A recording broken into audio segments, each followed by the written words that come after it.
Welcome to our channel English Avenue, where you improve your spoken English every day with listening practice, knowledgeable content, and inspiring stories that help you grow. If you are new here, make sure to subscribe and turn on the notification bell so you never miss our powerful and informative videos. Today, we bring you the inspiring life story of one of the greatest visionaries the world has ever seen, Dr. APJ Abdul Kalam, a man who went from selling newspapers as a child to becoming the 11th President of India. A scientist, a leader, a teacher, and above all, a true humanitarian, he dedicated his entire life to the progress of his country. Unlike most politicians, he became the president not because of power or money, but because of his honesty, intelligence, and love for the people. He was a man of simplicity, a philanthropist, and a source of motivation for millions. Abul Pakir Jainulabdin Abdul Kalam was born on the 15th of October 1931 in a small town called Rameswaram in Tamil Nadu, India. His family was poor, but they were known for their honesty and kindness. His father, Jainulabdin, was a simple boat owner and an imam at the local mosque. He was a deeply spiritual man who believed in hard work and discipline. His mother, Ashiama, was a kind-hearted woman who would often feed poor people in their neighborhood, even when they didn't have enough for themselves. Kalam was the youngest in his family, with 4 brothers and 1 sister. Despite their struggles, his parents always taught their children values of honesty, kindness, and respect for others. But life was not easy. Since they were not rich, young Kalam had to start working from an early age. He would wake up before sunrise to help his cousins sell newspapers. Imagine a little boy, barely 10 years old, waking up in the cold mornings, running from one house to another just to earn a few coins. But he never complained. Instead, he loved his job because it allowed him to read newspapers and learn about the world. Even though his family was poor, Kalam was rich in dreams. From a young age, he was fascinated by the sky, stars, and planes. He wanted to become a pilot and fly high like birds. But he didn't know how difficult that journey would be. Kalam was an extremely bright student. He studied at Schwartz Higher Secondary School, where he developed a deep love for mathematics and science. However, life was not always fair to him. One day, when he was just a child, something happened that left a deep impact on him. At school, he had a close friend who was a Brahmin, a higher caste in India. They often sat together in class. But one day, the teacher insulted Kalam and asked him to sit at the back of the class just because he was a Muslim. This was a painful moment for young Kalam. He couldn't understand why people treated others differently based on religion. But something amazing happened. His friend's father, a Hindu priest, heard about this incident and was very angry at the teacher. He told the school, "No child should be treated differently because of religion or caste. Education is for everyone." Because of this, the teacher apologized and never discriminated against Kalam again. This moment shaped Kalam's entire life. It taught him that knowledge and kindness were greater than any religion. Another challenge Kalam faced was lack of electricity at home. His family was too poor to afford lamps, so he studied under a kerosene lantern every night. Even when the light was dim and smoke filled the room, he never gave up. His hunger for knowledge was stronger than any difficulty. His teachers noticed his hard work and intelligence. One of his teachers, Siva Subramania Iyer, was especially important in his life. He taught science and always encouraged Kalam to dream big. One day, he took Kalam to the seashore and explained how birds fly. That lesson made young Kalam even more determined to study aeronautics and become a scientist of the sky. Even though Kalam was brilliant, his family did not have enough money to send him to higher studies. He knew he had to work extra hard if he wanted to achieve his dreams, so he continued selling newspapers, helping his family, and studying at the same time. But life tested him again and again. There were days when he had no proper food, no proper books, and no support except for his own determination. Yet, he never gave up. One thing that kept him strong was his mother's love. She always told him, "If you want something, work for it. God helps those who help themselves." These words became his life philosophy. After completing school, Kalam wanted to study engineering. He knew that if he wanted to work with planes, he needed to learn science and technology. His first step was to join St. Joseph's College in Tiruchirappalli, where he studied physics. Even here, he continued to struggle financially. But he didn't just study for himself. He wanted to help his country, his people, and every poor child who had dreams but no opportunities. And this was just the beginning of his incredible journey. But he knew physics alone was not enough. He wanted to learn about aeronautics, the science of airplanes and rockets. However, life was not easy. His family was still poor, and he had to manage his studies and expenses on his own. He would often skip meals just to save money for books, but hunger never stopped him. While most students complained about studies, Kalam was grateful for every book, every lesson, and every opportunity to learn. He would sit for hours in the library, reading about airplanes, rockets, and the great scientists of the world. Kalam knew that if he wanted to work with planes, he had to study engineering. His dream was to get admission into Madras Institute of Technology, MIT, one of the most prestigious engineering colleges in India. But there was a big problem. The fees were too high. His father could not afford it. For a moment, it felt like his dreams were over before they even started. But then, something incredible happened. His sister Zora saw his pain and decided to help. She sold her jewelry to arrange money for his admission. She told him, "This is not a sacrifice. This is an investment in your future. One day, you will make us all proud." With her help and support, Kalam finally joined MIT, where he studied aeronautical engineering. This was the first step towards his dream. But getting into MIT was just the beginning. The real struggle started now. MIT was not easy. The students there were the best of the best, and competition was tough. Kalam worked day and night, trying to prove himself. One day, his professor, Kotahari Narayana, gave him a tough project to design a small aircraft model within a short deadline. He told Kalam, "If you fail this, you will not be able to become an aeronautical engineer." Kalam was shocked and scared, but he knew that this was a test of his future. He worked tirelessly, skipping meals and sleep. Day after day, night after night, he worked on the project. Finally, after many sleepless nights, he completed the project. When he presented it, the professor looked at it, paused, and then said, "You have done an excellent job. This is what I call dedication. Keep it up." For the first time, Kalam felt that he was truly on the right path. But life was not done testing him yet. Kalam's biggest dream was to become a fighter pilot in the Indian Air Force, IAF. After completing his engineering, he applied for the pilot selection test. He was full of hope and excitement. He worked hard, preparing for the toughest physical and mental tests.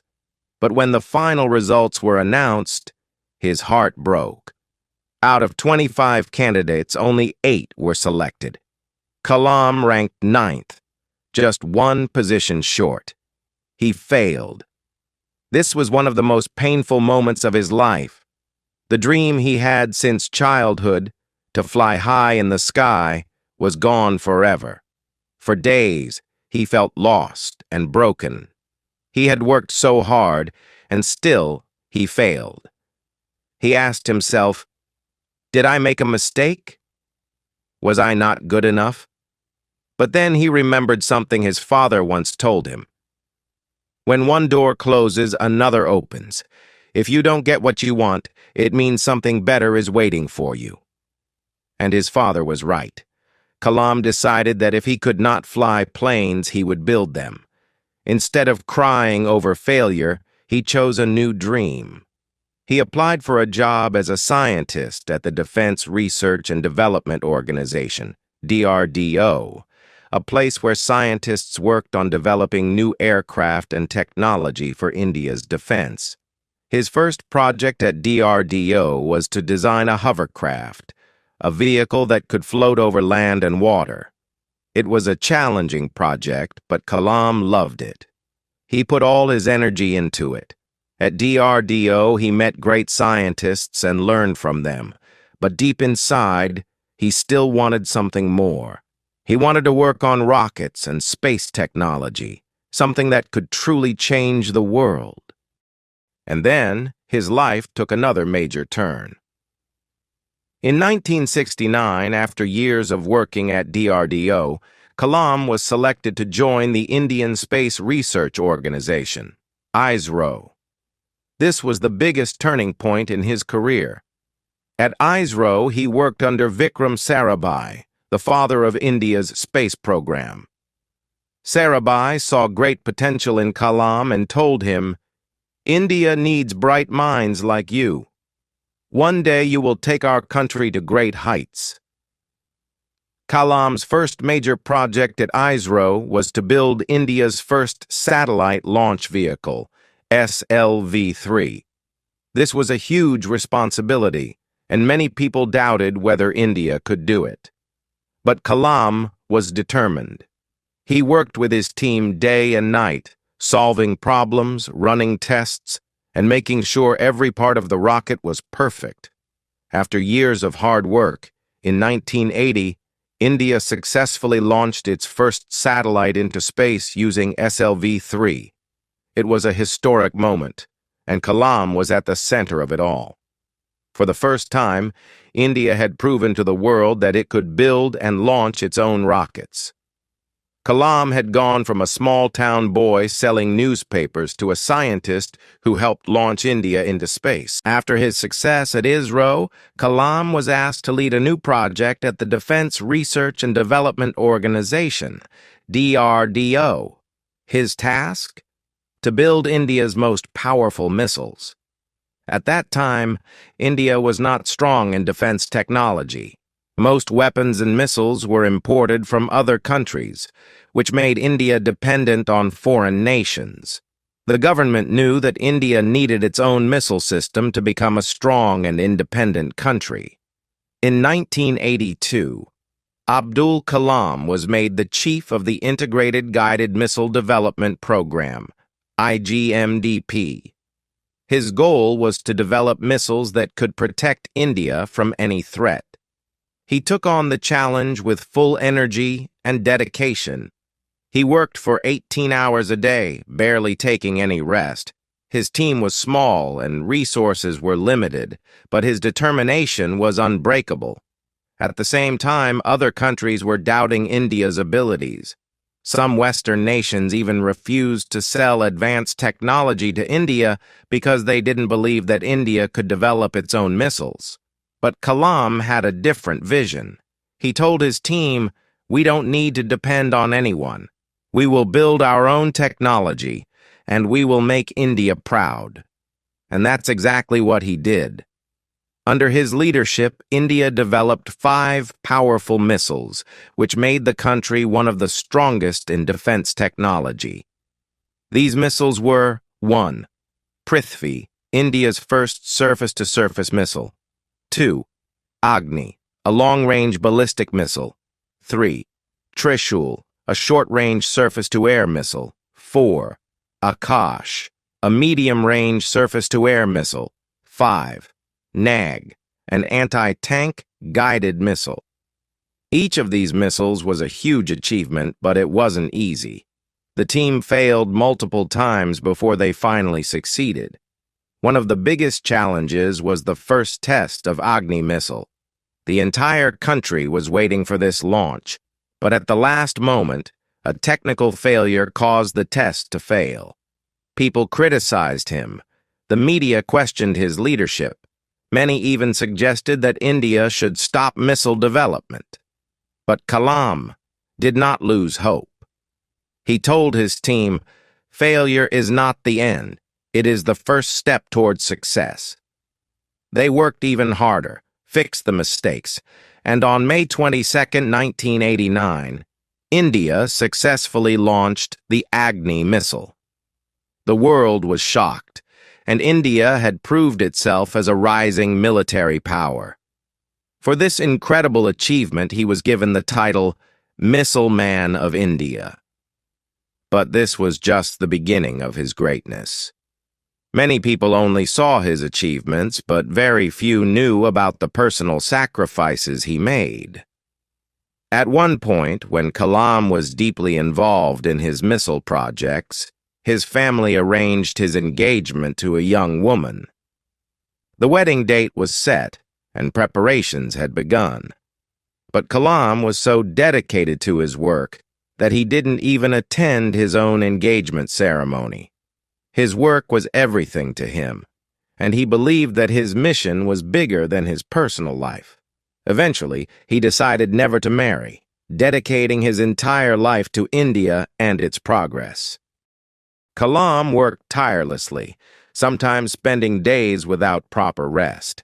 His team members said that he would often sleep in his office chair and wake up just after a few hours to continue his work. He was always the first to arrive at the lab and the last to leave. One of his colleagues once asked him, "Sir, don't you ever get tired?" And he replied, "When you love your work, you don't feel tired. You feel alive." Kalam's genius was recognized worldwide. Scientists from around the world admired his brilliance and dedication. One day, he received an offer from NASA, the world's most advanced space agency. They wanted him to join their team, and they were ready to give him the highest salary ever offered to an Indian scientist. Most people would have accepted such a prestigious job without hesitation. But Kalam refused the offer. This decision proved that his love for India was greater than money, fame, or comfort. One of Kalam's greatest achievements was the Pokhran II nuclear tests in 1998. At that time, India was not recognized as a nuclear power, and many powerful countries pressured India to stop nuclear testing. But the Indian government, under Prime Minister Atal Bihari Vajpayee, secretly planned a nuclear test, and Kalam was the chief scientist leading the mission. The test had to be executed in complete secrecy because the U.S. and other countries were watching India through satellite surveillance. Kalam and his team worked underground, making sure no one could detect the operation. Finally, on May 11, 1998, India successfully tested 5 nuclear bombs in Pokhran, Rajasthan. The world was shocked. India had become a nuclear power. When journalists asked Vajpayee how India achieved this, he proudly said, "The credit goes to Dr. APJ Abdul Kalam and his team." This moment was a turning point in India's history, and it made Kalam a national hero. In 2002, something extraordinary happened. The Indian government decided that Abdul Kalam should be the next president of India. This was a completely unexpected moment. Most presidents before him had been politicians, but Kalam was a scientist. He had never been part of politics, and he didn't have any personal ambitions for power. Yet, the people loved him.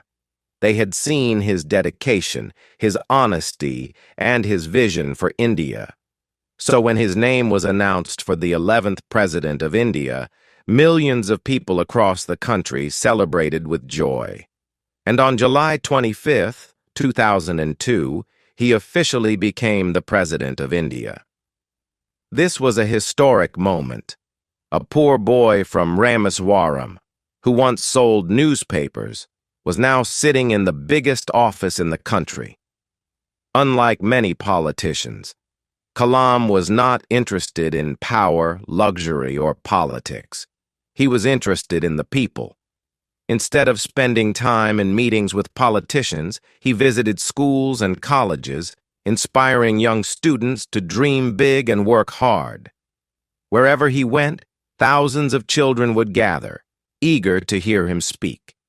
He always encouraged them to ask questions, and he answered them with kindness and wisdom. One of his most famous quotes was, "Dream is not that which you see while sleeping, it is something that does not let you sleep." He wanted every child to dream big, just like he had dreamed as a young boy in Rameswaram. Abdul Kalam was not just a scientist or a president. He was one of the greatest motivational speakers in the world. His speeches were filled with positivity, wisdom, and powerful messages. Here are some of his most famous speeches and lessons. 1. My Vision for India, 2003. In this speech, he said that India should not be satisfied with being a developing country. It should become a global leader. He talked about 3 visions for India. Freedom. India should never allow any country to dominate it. Development.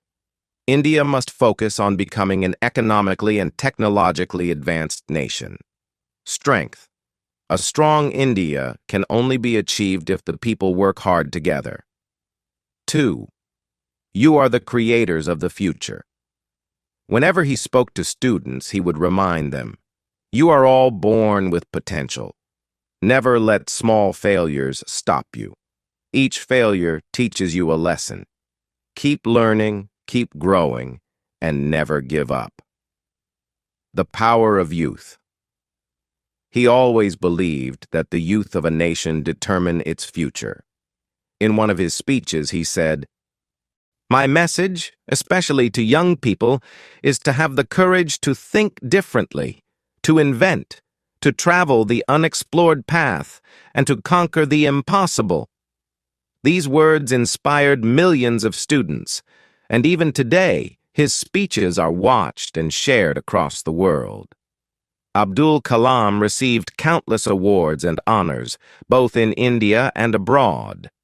Some of the most prestigious ones include Bharat Ratna, 1997, India's highest civilian award; Padma Vibhushan, 1990, India's second highest civilian award; Padma Bhushan, 1981, India's third highest civilian award; King Charles II Medal, 2007 UK, for his contributions to science; Hoover Medal, 2009 USA, for his humanitarian work; Von Braun Award, 2013 USA, for his achievements in space science.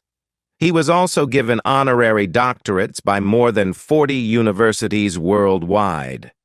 His achievements were not just recognized in India, the entire world respected and admired him.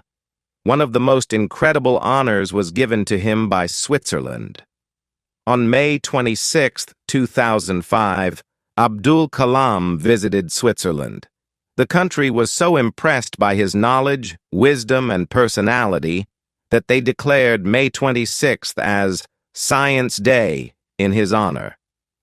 Even today, Switzerland celebrates this day in his memory, recognizing his contributions to science and humanity. Even after his presidency, Kalam continued traveling, teaching, and inspiring people. On July 27, 2015, He was invited to give a lecture at IIM Shillong, a prestigious college in India. As he stood in front of hundreds of students, he spoke his final words. "Creating a livable planet for humans is my mission." And just moments later, while doing what he loved the most, teaching students, he collapsed and passed away. His sudden death shocked the entire nation. People across the world mourned his loss. Millions attended his funeral, and his final resting place in Rameswaram has now become a place of respect and remembrance. Even though he is no longer with us, his words still inspire millions. He left behind a message for all of us. Believe in yourself. You have the power to change the world. Dream big and work hard. No dream is impossible. Never stop learning. Knowledge is your greatest weapon. Stay humble. Success means nothing if you do not stay kind and humble. Help others. True happiness comes from making others' lives better. His life was a story of struggle, hard work, and greatness. From a poor boy in Rameswaram to becoming the President of India, he proved that nothing is impossible. Today, Abdul Kalam is not just a name. He is a symbol of inspiration, dedication, and greatness. His books, like Wings of Fire, Ignited Minds, and You Are Born to Blossom, continue to guide young minds across the world. His teachings will never be forgotten. His life proves that one person can truly change the world. So let's honor his memory by following his advice, dreaming big, and working hard to make the world a better place. As he once said, "Don't take rest after your first victory, because if you fail in the second, more lips are waiting to say that your first victory was just luck." Let's keep moving forward. Let's keep inspiring the world.